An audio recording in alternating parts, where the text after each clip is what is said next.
পান করে না, জুয়া খেলে না, কোনো নারী পুরুষ কাউকে অন্যায় কটু কথা বলে না, এইসব দিকে তারা আকৃষ্ট হলো।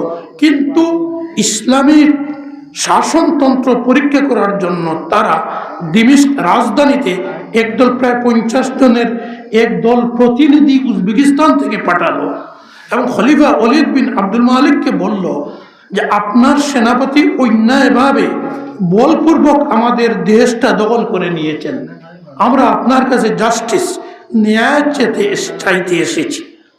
খলিফা ওয়ালিদ বিন আব্দুল মালিক সঙ্গে সঙ্গে তার রাষ্ট্রের চিফ জাস্টিসকে তদন্ত করার জন্য উজবেকিস্তানে পাঠালেন। সময় 6 মাস দিলেন। সেই সময় তো আর এরোপ্লেনের যুগ নয়, উঠে চলে যাওয়া। তিনি ফেরত এসে রিপোর্ট দিলেন যে তারা যে অভিযোগ করেছে তাদের অভিযোগ 100% সত্য। আপনার সেনাপতি অন্যায়ভাবে অনৈসলামিকভাবে তাদের দেশ দখল করেছে। একটা রাষ্ট্র, পূর্ণ রাষ্ট্র 6 মাস থেকে শাসনে আছে। খলিফা ওয়ালিদ বিন আব্দুল মালিক একটি অর্ডার লিখলেন তার সেনাপতির কাছে সঙ্গে সঙ্গে যে আমার এই অর্ডার পাওয়ার সঙ্গে সঙ্গে সমস্ত উজবেকিস্তানের শাসন ক্ষমতা স্থানীয় নেতৃবৃন্দের হাতে সমঝিয়ে দিয়ে তুমি সৈন্য নিয়ে উজবেকিস্তান থেকে বেরিয়ে যাও। সেই সেনাপতি যখন প্রস্তুতি নিচ্ছেন, খলিফার এই আদেশ পালনের জন্য জাস্ট কেবলমাত্র রওনা হয়েছেন, সেই মানুষগুলো এসে সেনাপতিকে বলল, আপনারা ভাই কোথায় যাচ্ছ? বলে তোমরা যে কমপ্লেন করেছিলে, ইনকোয়ারি হয়েছে, রিপোর্ট সঠিক, আমার ভুল হয়েছে, খলিফার আদেশে আমি সৈন্য সামন্ত নিয়ে আমি রাজধানী চলে যাচ্ছি। তখন তারা সামনে পড়ল, বলল মুঠেই যাবেন না ভাই, দয়া করে। কেন?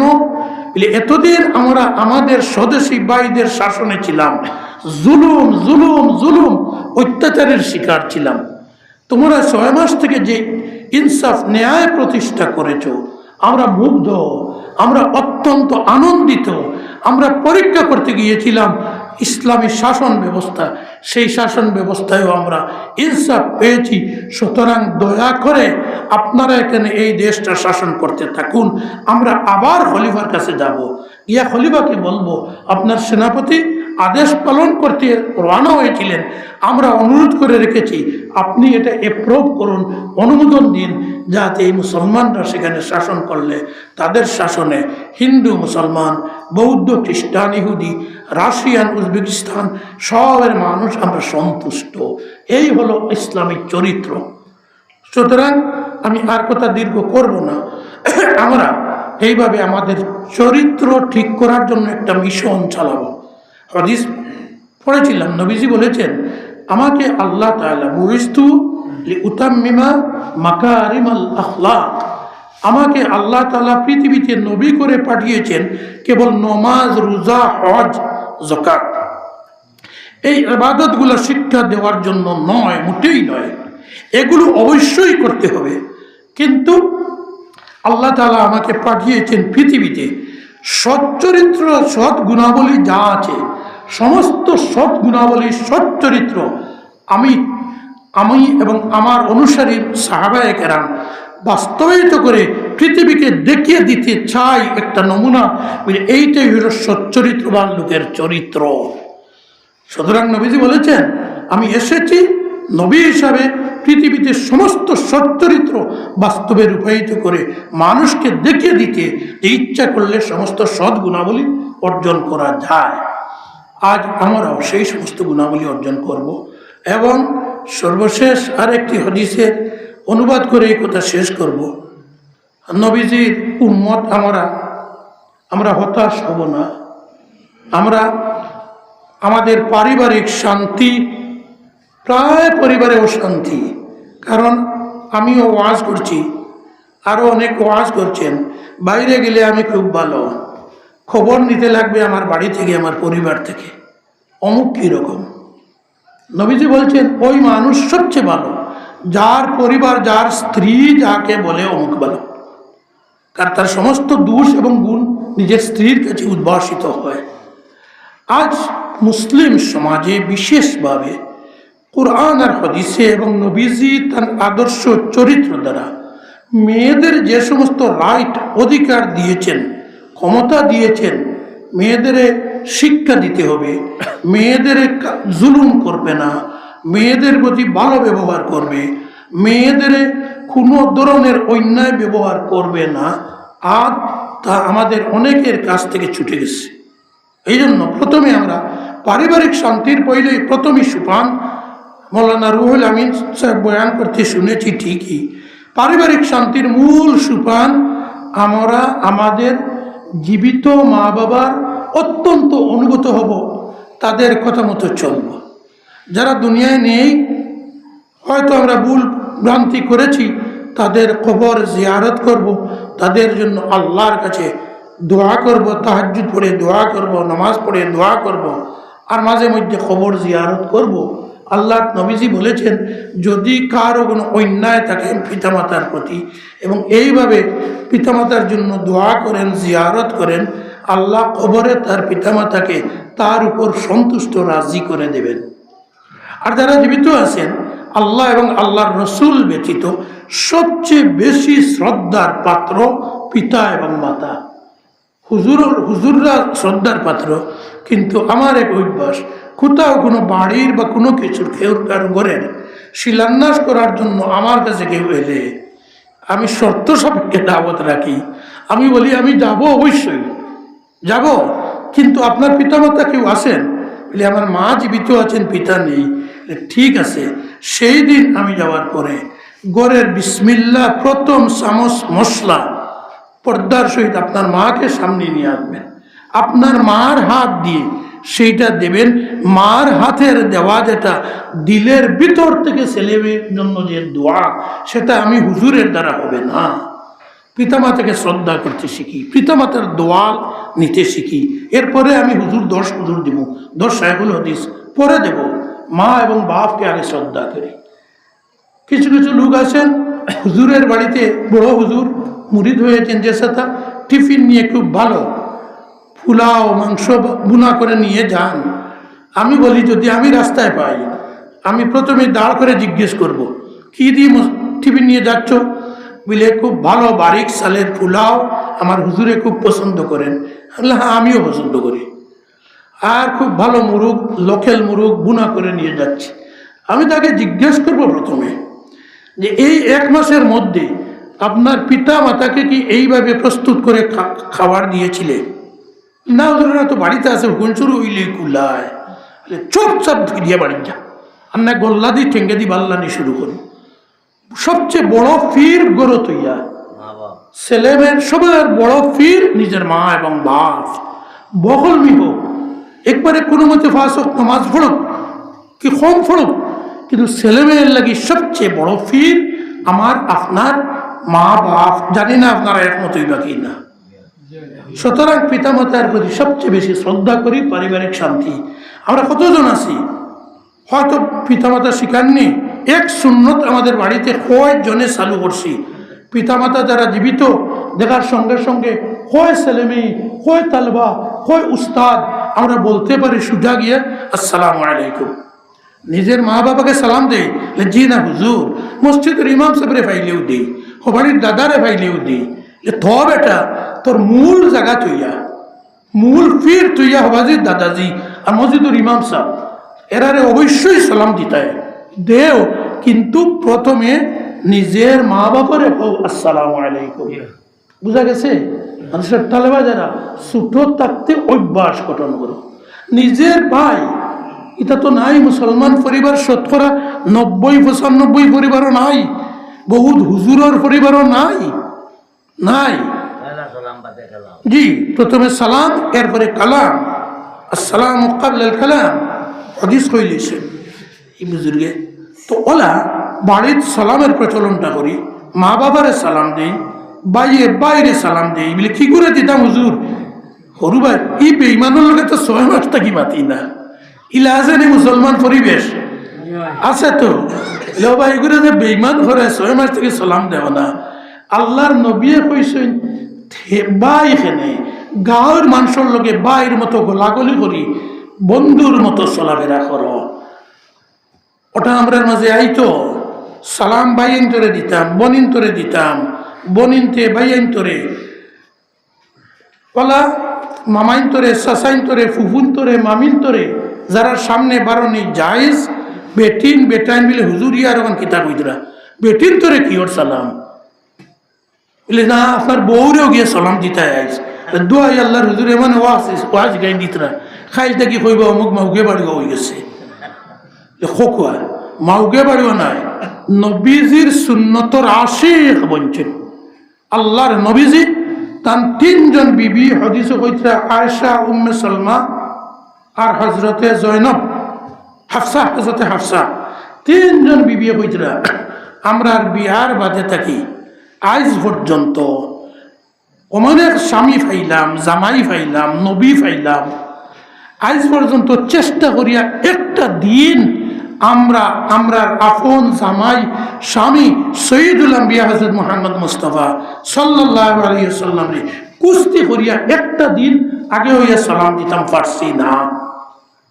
বরং তাই যে বিবিরে দেখই হো দূরই থেকে দেখতেও আসসালামু আলাইকুম, তখন নবীরে হইতে নি পারিব না। আউযুবিল্লাহ, নবীদের সুন্নত গ্রহণ করি। নবীজি কইছেন আমার সুন্নতের উপরে আমল করো, কিয়ামতের দিন আমার লগে হইয়া বিনা হিসাবে জান্নাত যাইবাই, বেহেশত। বুঝা গেছে তো? জি, আসসালামু আলাইকুম। আমি বিবিয়ের স্বামীরে সালাম দেখু, কিন্তু সুন্নত হইল মুসলামে হইলে জামাই বউ থাকি জামাইয়ে বউরে আগে হইয়া সালাম দেওয়া অক্ট হইল সুন্নত। কারণ নবীজির কোনো বিবিনতে আগে নবীজিরে সালাম দিতে পারছেন না, সব বিবিন্তরে নবীজি আগে হইয়া সালাম দিতা। নবীজি বিবিন্তর গড়ের খামো বল দিতা, গড় ফুরাত ঝাড়ু দেওয়া তিনি সাহায্য করতেন, রুটি প্রস্তুত করতে সাহায্য করতেন, বিছানা তিনি গুছিয়ে নিতেন, নবীজি সাহায্য করতেন। এইসবভাবে নবীজি আমাদের দাম্পত্য জীবন, স্বামী স্ত্রীর জীবন কীভাবে সুখী হয় শিক্ষা দিয়ে গিয়েছেন।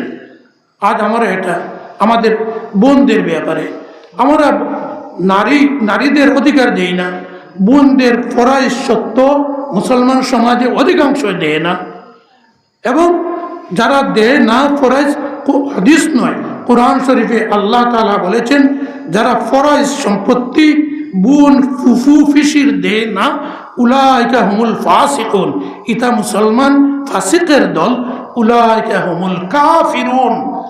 ফাসিক ওয়াজ হুনিয়াও যদি দেয় না এগু কাফিরের দল মুসলমানের মধ্যে। আজ কয় মুসলমান পরিবারে ফরজ দেয়, তার মানে আল্লাহর উপরে ইয়াকিন নাই।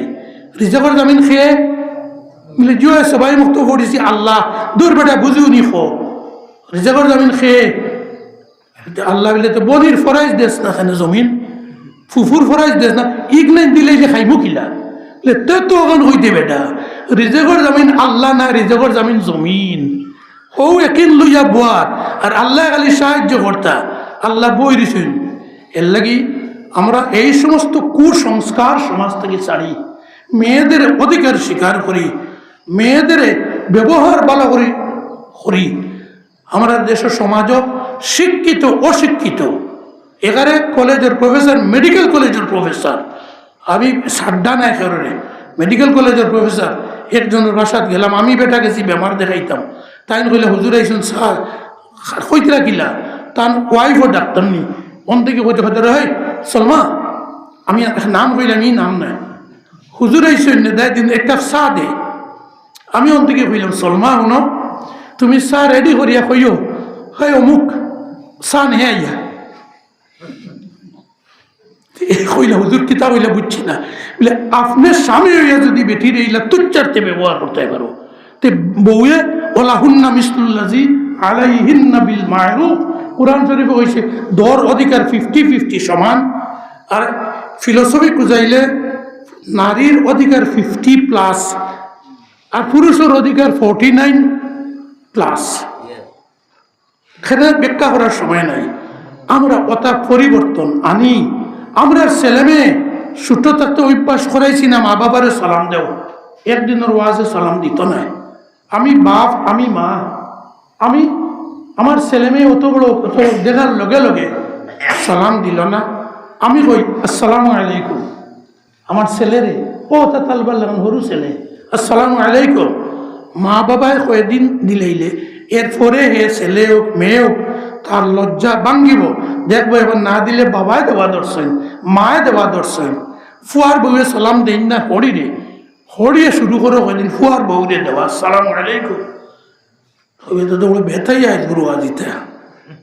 সুতরাং ওখানে নবীজির চরিত্রর ওয়ার্ডস কথা পরিবারও আমরা আনি এবং আমরার মধ্যে অশান্তি দূর করার লাগি আমরা নবীজির সুন্নতরেই আঁকড়িয়া ধরি। নবীজির পারিবারিক জীবন, নবীজির সামাজিক জীবন, নবীজির রাজনৈতিক জীবন, নবীজির আল্লাহওয়ালা জীবন, সব কিছু নবীজির তরিকা মতে যদি আমরা করি শান্তি আসবে, আমরা কামিয়াব কৃতকার্য হব। এবং আলহামদুলিল্লাহ জীবনে চরিত্র যদি আমরা গঠন করতে পারি অসংখ্য মানুষ ইমান আনবে, ওয়াজের প্রয়োজন হবে না। আমলি তবলিগ সবচেয়ে ভালো তবলিগ। খাজা মঈনুদ্দিন চিশতি রহমতুল্লাহ আলাইহি, জুনাইদ বগদাদি রহমতুল্লাহ আলাইহি, নিজামুদ্দিন আউলিয়া রহমতুল্লাহ আলাইহি, শাহজালাল মজরদি এমনি রহমতুল্লাহ আলাইহি, মঈনুদ্দিন চিশতি রহমতুল্লাহ আলাইহি, এই ধরনের আউলিয়ায়ে কেরাম খুব বেশি গিয়া দাওয়াত দিছেন না, আও তাদের আখলাক, তাদের চরিত্র, তাদের জিকির ইত্যাদিতে আকর্ষিত হয়ে মানুষ তাদের নিকটে এসে বলেছেন যে আপনার পদ্ধতি, আপনার তরিকা, আপনার কলিমা আমাকে শিক্ষা দিন। এইভাবে বলতে বলতে এই ভারতবর্ষ, এই হিন্দুস্তান, আফগানিস্তান, বাংলাদেশ, পাকিস্তান, এই এলাকার অধিকাংশ মানুষ কেবলমাত্র বেশি অংশে এক সেনাপতি, সিন্ধু প্রদেশের প্রথম গভর্নর, সিন্ধু বিজয়ী মুহাম্মদ বিন কাসিমের চরিত্রের গুণে এই সমস্ত মানুষ ইমান আনছেন। এবং এই চরিত্রের মধ্যে আরো দুইটা আমি একটু আরজ করিলে সংক্ষেপে 5 মিনিট কষ্ট হইব নি বেশি। একটা হইল নবীজির সুন্নতের উপরে আমল করলে বেহেশত যাওয়া অতি সহজ। নবীজি ফরমাইছেন যারা ওয়াজ করো মানুষের বেশ ডর দেখাইও না, বেশ তো যাওয়া বলো কঠিন, 70 রেখাত নমাজ পড়িতে পারছো, বেশ ডর দেখাইও না। ইয়াসিরা ওলা তু আসিরা, বাসিরা ওলা তু নফিরা, কইও নাই ভাই কেমনে যাইবা বেহেশত, ফুল সিরা ফার হয়ে যায় কেমনে, চুল থাকি বারিক, ঘুর থাকি ধার, ইতা কইয়ে ইমানদার হলে ডর দেখাইও না। ইমানদার হলে বেহেশত যাওয়া একেবারে সহজ, একেবারে সহজ, ফুল সিরাত বুঝু হইতে না, ফার হয়ে যাইবা কিলা নবীজির সুন্নতের উপরে আমল করো। তো নবীজি কিয়ামতর দিন তাহান লগে বিনা হিসাবে, আরে নবীজি আগে হইয়া ছুটিছইন করে হইয়া আমরা কোন ফিরিস্তার ক্ষমতা আছে জিগার কত বলে আমলের হিসাব দিয়া যা, খরগু লগে এটা বুধ হইতে নিয়ে দেন। নবীজির লগে বেহেস্ত গেলে কোনো হিসাব দিগার সোয়াল হয় না। এর লাগি নবীজির সুন্নত তালবা অকল ছুট্ট থাকতে অনে সুন্নতের উপরে আমল করো। উজুর সুন্নত, মিসওয়াক সুন্নত, বাকি যতটা সুন্নতের উপরে আমল করো। আমরা যদি হাইলাকান্দি সিনিয়র মাদ্রাসাত না পড়িতাম আমরা এই স্তর আইলাম নয়। আমরা রাঙ্গাউটি হুজুর রহমতুল্লাহ আলাইহি, ইলা শেখ হুজুর আব্দুল গফুর সাহেব রহমতুল্লাহ আলাইহি, নুরুল ইসলাম হুজুর মিরাইগ্রামুর রহমতুল্লাহ আলাইহি, ওলা উস্তাদ হলফা ইসলাম আমরা রে সুন্নতের উপরে খুব বাড়া করে গড়িয়া তুলছেন। জিকির আজকার এখন তালবা আমরা যখন ও হাইলাকান্দিত পড়েছি রাঙ্গাউটির, আমি জাকির আসলাম নুরুল হুদা ইঞ্জিনিয়ার তারার বাড়িত, আর কতদিন আরও আসলাম আরও দৈগ্নিয়ার বাড়িত। আমরা এই সময় এক স্টাফ আসলাম 50 আর 60 আরও যারা পড়িতাম মদরসার তালেবা হুজুরের টঙ্গির ওয়ার আগে হরিসাব হরুয়া হিসাবর ও মসজিদ 12 তসবি, আবার রাইত আর একবার 12 তসবি, কোনোদিন এক রাইতে 3 বার এরকুর 12 তসবি নয়, কয়বার করিয়াও বদলি লিলা না, 3 বার পুরা 12 তসবি করছি, 4 বার করছি মনে আছে কম।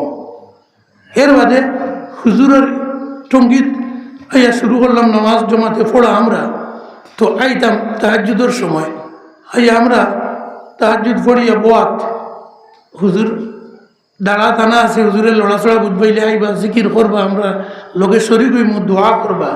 এর মাঝে কোনো সময় খাবুও করতাম, আইয়া বুঝবাইলাম টঙ্গির ও দ্বারা খাটল গাছ 2-3 দু আসলো, বুঝবাইলাম খাটলের ফাঁক না গহন বার হয়েছে খুশবু, তো বলে খরগু উঠি দেয় বাইরে উঠো, উঠিয়া ফাড়িয়া আমরা পেট ভরি খাইয়া কিয়ত তৈতাম কোনটা নাই ও ফুন্না টঙ্গির ওদারও খসু বনার অত বড় খসুর ফাত্তা আনিয়া কয়টা তৈলাম হুজুরের লোকে হুজুর বারোইলা হারলেও বলে হুজুর কিন্তু আনতাম পারছি না ও কিন্তু তোরা খাকো হুজুরে হইতা ও বাসার তেল নি বাসাবি রান্নি এলে হুজুর জ্বালা বুঝই বললাম ও যে হুজুর হলে আমরা রে গড়িয়া তুলছই আজ আল্লাহ দিলে হঠাৎ ডেউ যাবো তোলা তোলা কুলার আমি অনুরোধ করব আমরা নবীজির সুন্নতের উপরে খুব জোর দেই জিকির আজকারের উপরে জোর দেই ও আপনার বাড়ির দ্বারা খানকা ও রমজান শরীফ খানকা জিকির যে ফজিলত বয়ান হয় জিকির হয় ওটার উপরে আমরা জোর দিই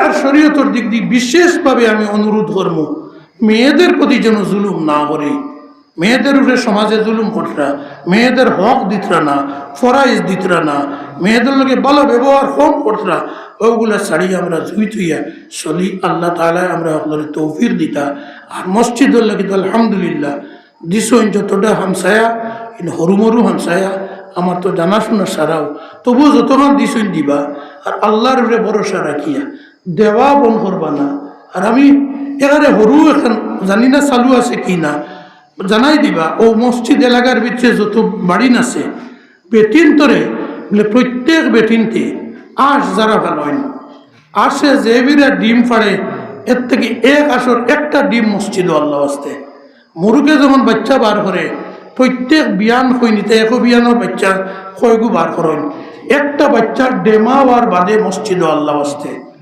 বাড়ির গায়ে সুভারি এক সরি না একটা গাছ নিজে নিজে সিন করি তৈ দেখু ইগু যা সুপারি ধরে মসজিদ আল্লাহ আসতে আমার দুধপুরের মহল্লার এক মসজিদ বানাইলাম গরিব মহল্লা আসলো কিন্তু কইসলাম বাইরে কোনোখানে সান্তান যেতাম না 1979 ইংরেজির কথা প্রায় 50 লাখ টাকার উপরে খরচ হয়ে আসছে ওই হামসায়ের ভিতরে থাকি আর এখন এক মসজিদের জায়গা বড় এলাকা হরি হরি আরো 6টা মসজিদ হয়েছে 6 মসজিদ আলহামদুলিল্লাহ হামসায়ের মানুষের টাকায় হয়েছে এর লাগি আপনারা বড় নেক এক কাম শুরু করছেন দিবা সদকা দিবা আর এক নিয়ত হকলে করবা 3 কাম করলে বেহেশত অতি সহজে যাওয়া যায় মাত্র 3টা কাম আল্লাহ গ্যারান্টি দিয়ে কইছেন বেহেশত যাইবা এটা হরুসা বেহেশত নাই ই এক বেহেশতর ফাঁস হইল 7 আসমান 7 জমিন জোড়া লাগাইলে যতক্ষণ হইব ফাঁস দিক তো আরো 2 ফুটও বেহেশত হইতো কত বড় বেহেশত আল্লাহ তাআলা কুরআন শরীফে কইছেন 3টা কাম করো এখানে সুজা বেহেশত যাইবা কিতা কইছেন সদকা দেওয়ার অভ্যাস বানাও সদকা দেওয়ার অভ্যাস করো ধনী হইলেও দেও গরিব হইলেও দেও আমরা কিছু মানুষে মনে করেন গরিব খালি কুচ ফাতিয়া লিল্লা খাইতা সারা জিন্দগির মাঝে বংশের মাঝে লিল্লা খাওয়া ছুটি তো নাই গরিব হইলেও ঠেলা গাড়ি চালায় দা কাম করি নিয়ত করি রোজানা সময়